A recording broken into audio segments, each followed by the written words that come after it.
Deep in the dark, freezing waters of the ocean, there are creatures with raw beauty and terrifying strength.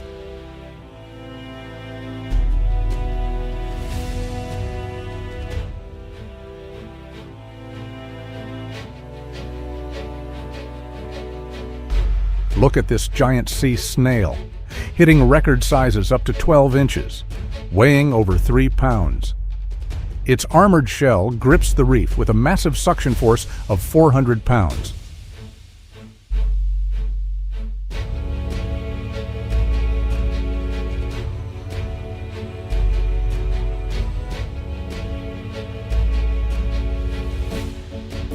But hiding right behind that impenetrable fortress is a fatal flaw. This giant sea snail's blood has zero ability to clot. One tiny scratch during the hunt and it bleeds to death. The meat instantly ruined.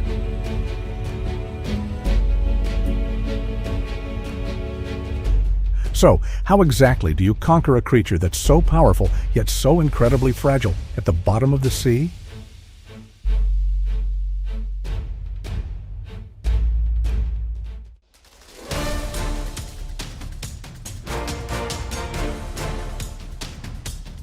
Welcome to one of the deadliest jobs on Earth.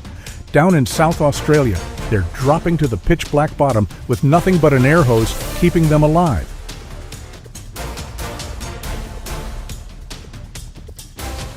But you don't just pluck these giants off a rock. You have to hunt them, diving deep and digging blindly through the cold, shifting sand, sifting through the muck.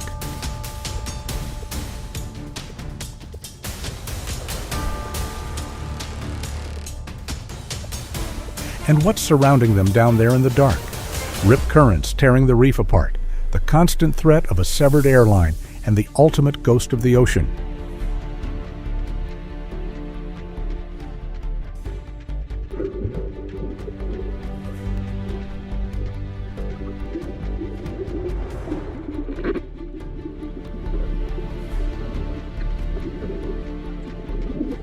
So why face almost certain death for a sea snail?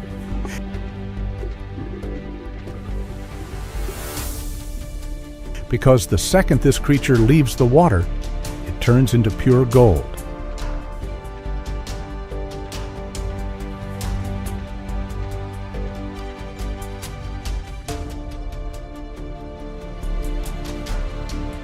Forget the ocean. Welcome to Shunwan, Hong Kong, the dried seafood capital of the world.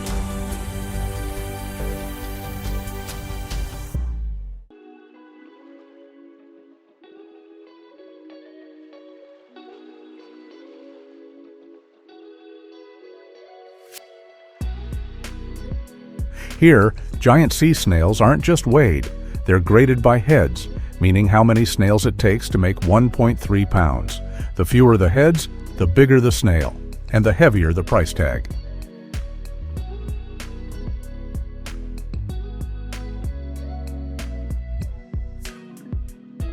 At underground auctions, elite one-head snails hammer down for over $4,500 a pound. That's more expensive than white truffles or beluga caviar.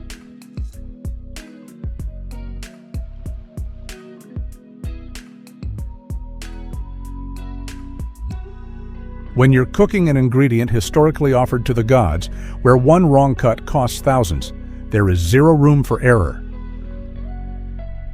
It's time for a process that's visceral and absolutely mesmerizing.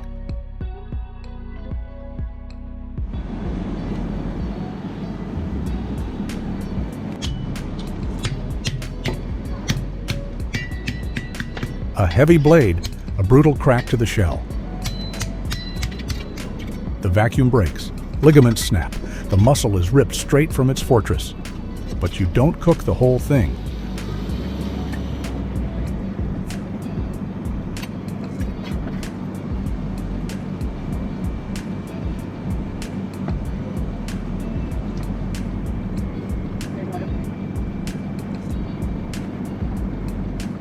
The knife goes back to work, carving the body apart, the mouth, the guts, the dark trimmings. Sliced off and trashed, leaving only the premium cut.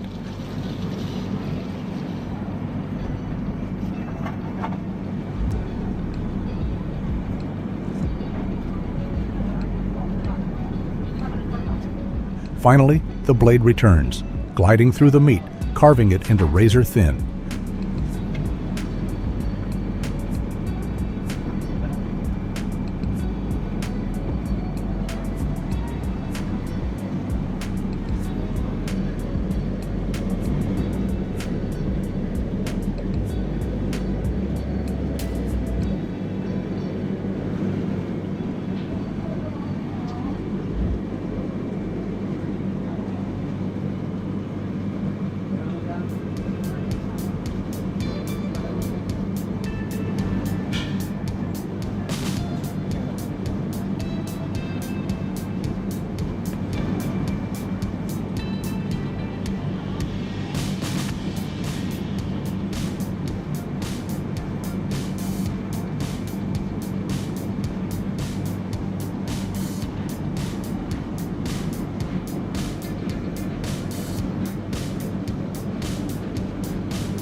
From a cold, senseless reef monster to a masterpiece ready for the plate.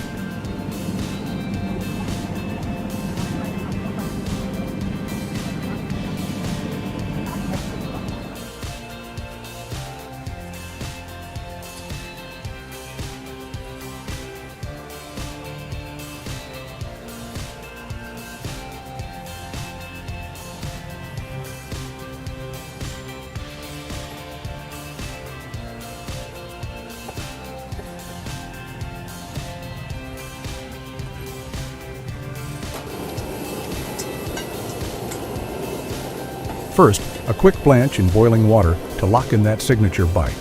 Then, it hits a blazing hot wok.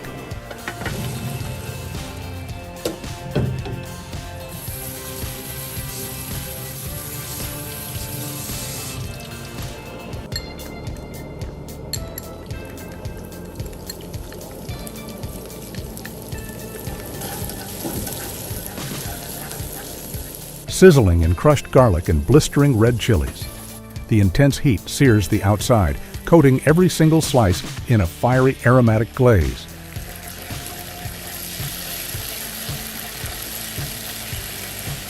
Or toss those translucent slices high over an open flame with crisp, vibrant greens.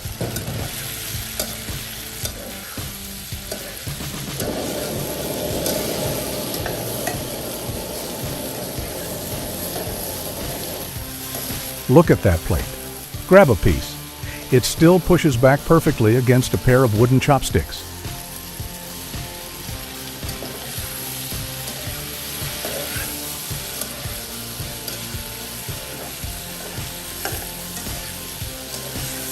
It used to be an armored fortress deep underwater, clinging to rocks with hundreds of pounds of suction.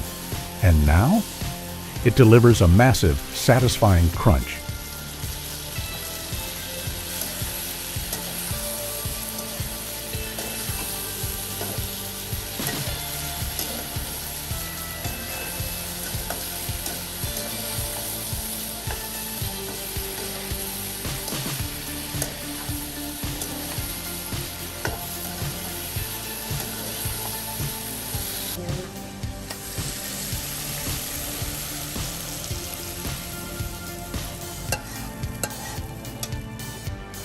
raw, salty taste of the ocean perfectly balanced by the sharp, smoky heat of the wok.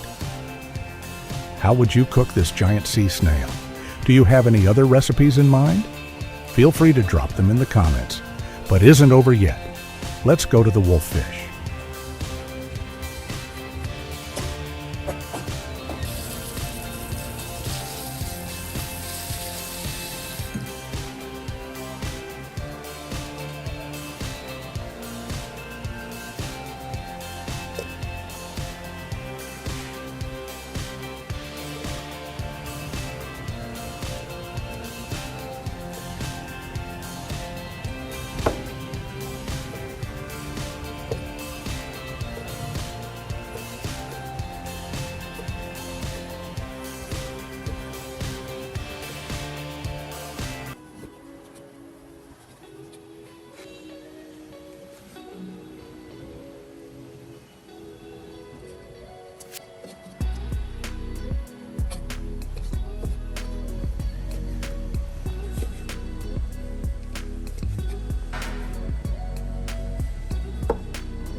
امروز داره بار خوبه.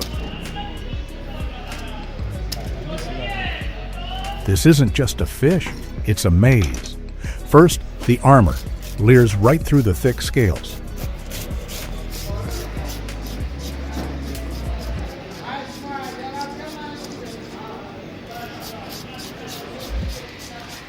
Next trap, the jaws. Even dead, they twitch. One slip, crushed fingers.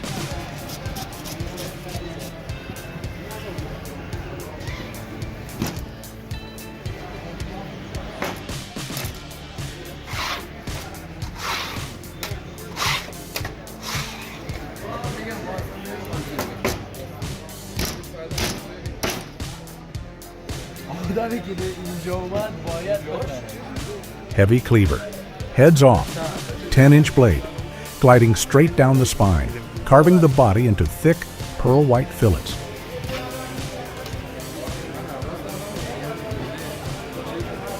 Slicey, kalbasi.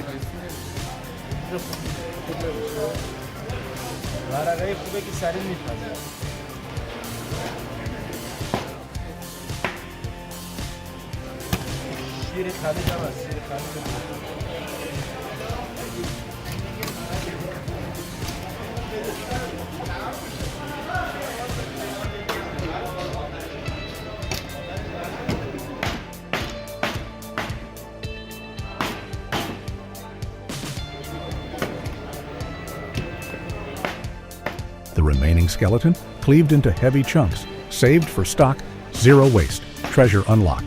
The treasure is unlocked. Now, it's time to wake up the flavor.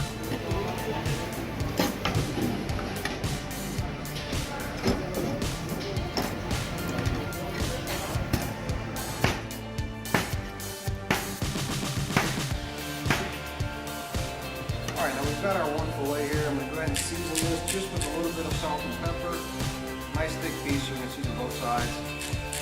I got my pan preheating. The violence is over. This cut demands respect. Cast iron, screaming hot. A deep-sea ghost that crushed urchins in the dark now bathes in the swirling smoke. Alright, now we've been searing for about 2 minutes. I'm going to go ahead and... The golden rule? Speed. A hard flash sear, charred crust.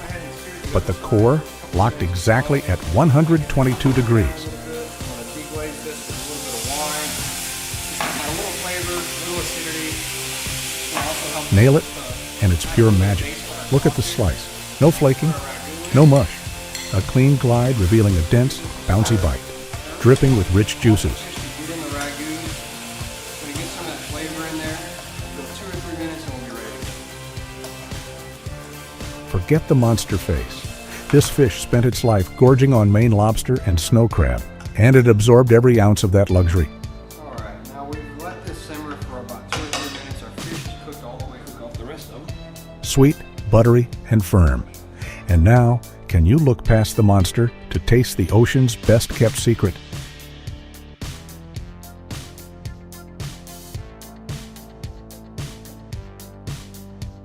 The hunt doesn't stop here. Join us next time as we serve up another deep-sea beast for the Michelin table.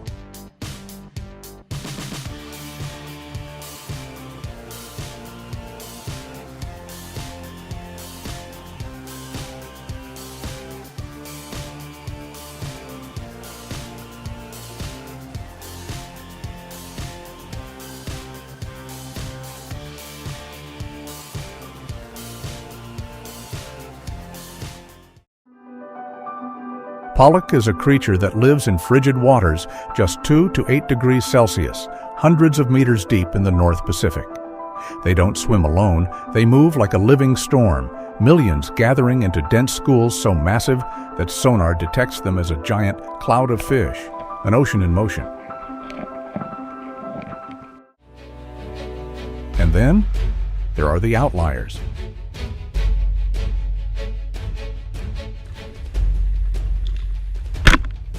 The ones that have survived over 10 years, bigger, heavier, and far more rare. People call them monster pollock. Not a different species, just individuals that have outlived nearly all the others.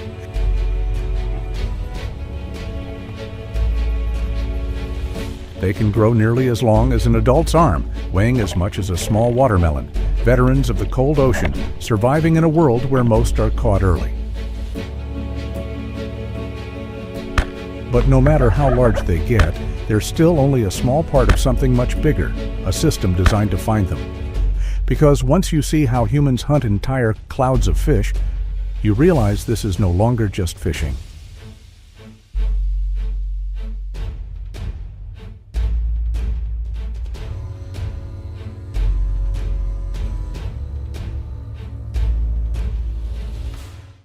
Out in the open ocean, where the cold cuts like a blade, towering waves crash relentlessly against the hull. Water explodes over the deck as the massive vessel fights its way through screaming winds. Yet it doesn't slow, doesn't hesitate. It drives forward like a machine that cannot be stopped. Beneath the surface, in total darkness, the sonar pulses, searching. And then it appears, a cloud. Not just fish, but millions of pollock fused into a single living mass, shifting like a storm beneath the sea.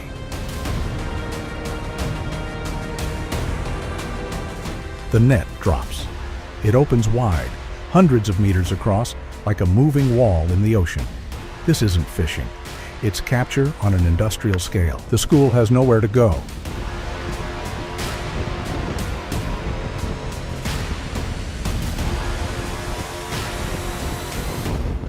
Then the winch roars to life. Steel cables snap tight. The entire vessel shudders violently as unimaginable weight drags against it from below. The ocean resists, the ship groans, but the machine keeps pulling.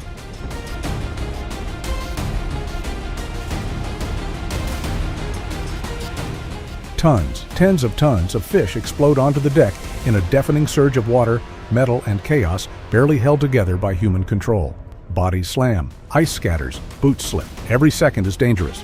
One wrong step, one cable snapping back, and it's over.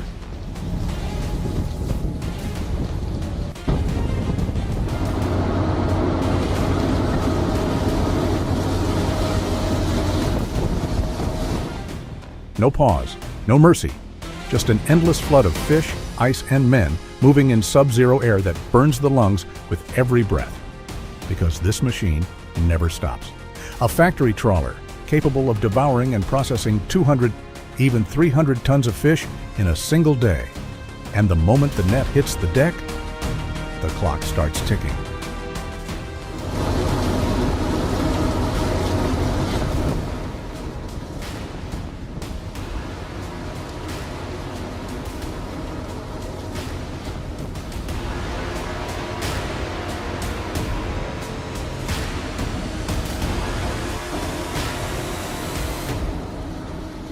I'm going to show you how to produce two fillets. We're going to fillet the pollock with the head on. So the first thing we need to do is cut around the back of the pectoral fin as close to the head as we possibly can and open the flesh up just like so. I'm going to put my hand on top of the pollock.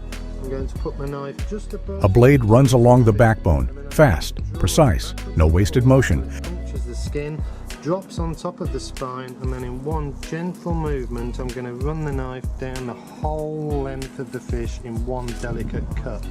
We'll lift the fillet just to show you the spine. The knife glides tight against the bone, separating clean white flesh from the frame in seconds.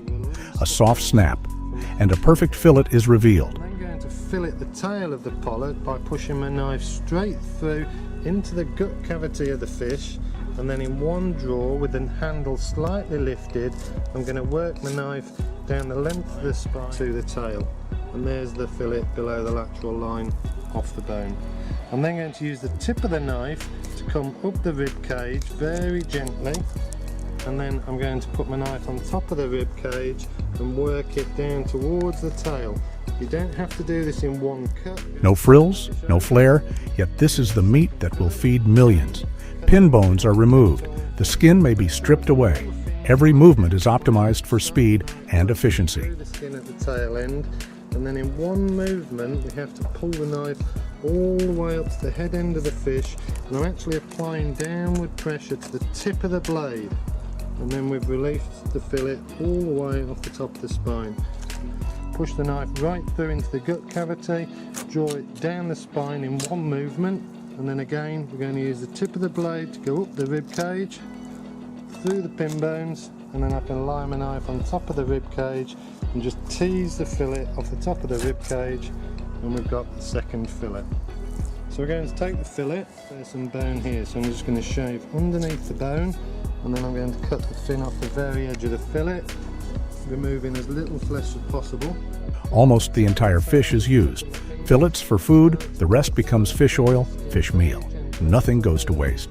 In this world, every gram matters. The knife in one movement down the whole length of the fillet, and the skin will come off beautifully. Down on the table, and the bones run along the lateral line there. I'm going to insert my knife one side of the lateral line, so I'm just going to trim that off to enhance the presentation of the fillet. I'm just going to trim that off because it's all about presentation. And then, from an anonymous fish, it begins to transform into something you'd recognize instantly. Start running down the skin, just push, and there's your second fillet. As I said, all we're going to do is we're going to basically chop this up. The fish is cut into small pieces, seasoned, then tossed into a pan and stir-fried until just cooked. As the fish reaches that perfect point, the prepped vegetables are added in, everything coming together in the heat.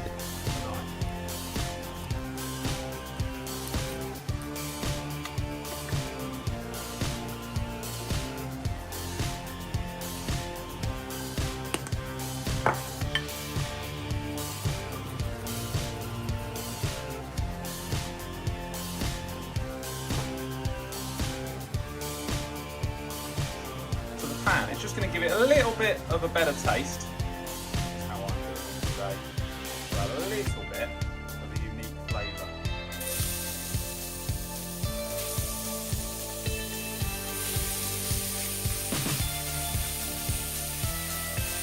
Now this will just pop the heat down now. Potatoes, you want to cut them into small cubes because they will cook a lot quicker like that. They're more.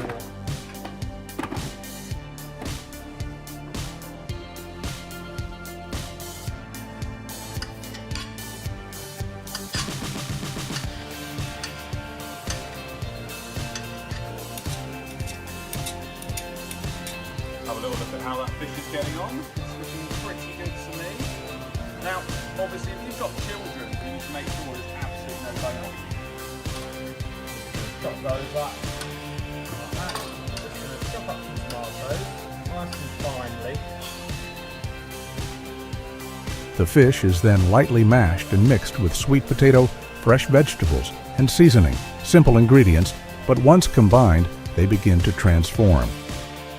But don't genuinely get it.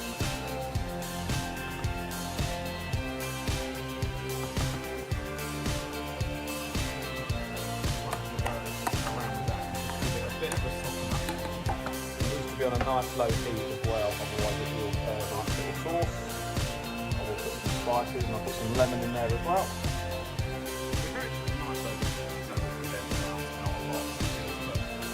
The mixture is shaped into small round patties, nothing fancy, just a balance between natural sweetness and the soft texture of the fish. The pan heats up, a thin layer of oil, a sharp sizzle the moment the patties hit the surface. The outside tier turns golden brown, crispy on the outside, soft on the inside. A light, clean aroma fills the air. Take a bite. Crispy, tender, slightly sweet. Just enough to make you reach for another. Next, let's explore another process.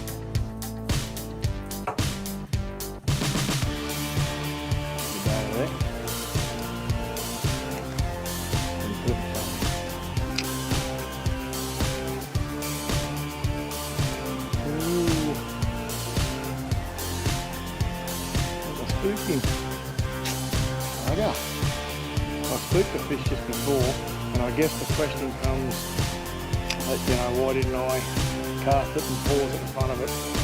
The truth of the matter is, these surface frog style lures, of which the billy goat fits into that category, I find for barramundi that a medium constant wind is the best way to get a barra, the trigger to hit the lure.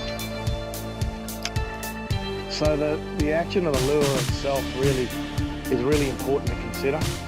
I don't, when I'm working for barramundi at least, when I'm working barramundi at least.